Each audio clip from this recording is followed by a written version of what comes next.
¿Qué fueron las vanguardias?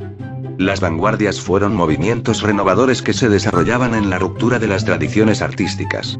Cada una de las vanguardias se produjo simultáneamente desde la primera década del siglo XX en Europa principalmente. Lo que buscaban estas vanguardias era la renovación radical del arte desde sus formas y contenidos, con esto se sustituyeron las tendencias anteriores consideradas obsoletas.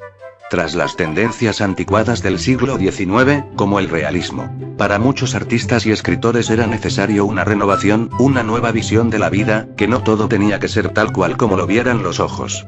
Y luego tras el proceso traumático en que la guerra cambia el plano europeo hasta que comienza el siguiente período de entreguerras donde las vanguardias toman una mayor popularidad, no solo gracias a los períodos anteriores sino que también con los nuevos avances tecnológicos que provocaron una expansión en el arte. ¿Cuáles eran las características de las vanguardias? Su tema principal será la contradicción. Este hecho explica, por ejemplo, que algunos movimientos exalten los valores positivos del mundo moderno, futurismo, mientras que otros se centran en los aspectos negativos, expresionismo o surrealismo. El arte de vanguardia se valdrá de varias herramientas principales. El humor, porque es útil para desmitificar y desdramatizar. La metáfora, culto a la imagen, en la que los términos que se comparan tienen poca relación entre sí. Libertad absoluta del artista. Libertad llevada hasta el extremo, por ejemplo, de romper con la lógica o con los idiomas conocidos. ¿Cuáles son las distintas vanguardias? El futurismo es uno de los primeros movimientos. Comenzó en 1909, año en que su fundador, el italiano Marinetti, publicó en París el primer manifiesto definiendo el movimiento. El cubismo. El cubismo en artes plásticas surgió en torno al año 1907 con pintores como Picasso o Braque.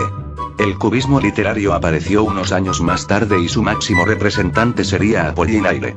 El dadaísmo tiene su origen en Suiza en 1916, durante la Gran Guerra, y lo que busca es comenzar de cero rompiendo con todos los esquemas seguidos anteriormente, utilizando el sarcasmo, la burla y la ironía.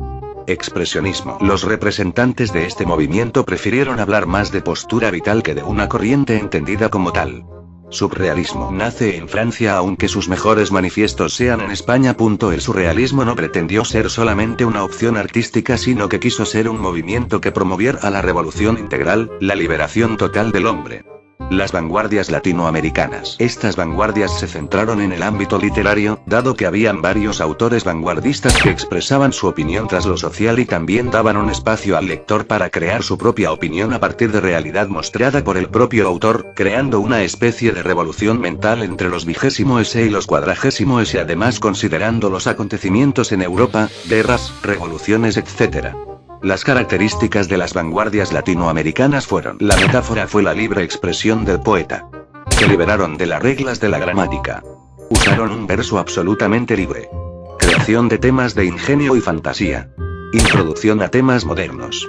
El creacionismo. El creacionismo latinoamericano surge con el poeta chileno Vicente Huidobro que en su estadía en París tomó distintas vanguardias francesas y las transforma con el contexto histórico de Latinoamérica. A través de este término se quiere dejar establecido que la obra literaria es totalmente autónoma del mundo, el poeta debe dejar ya de cantar a la naturaleza. Lo que tiene que hacer es imitar a la naturaleza.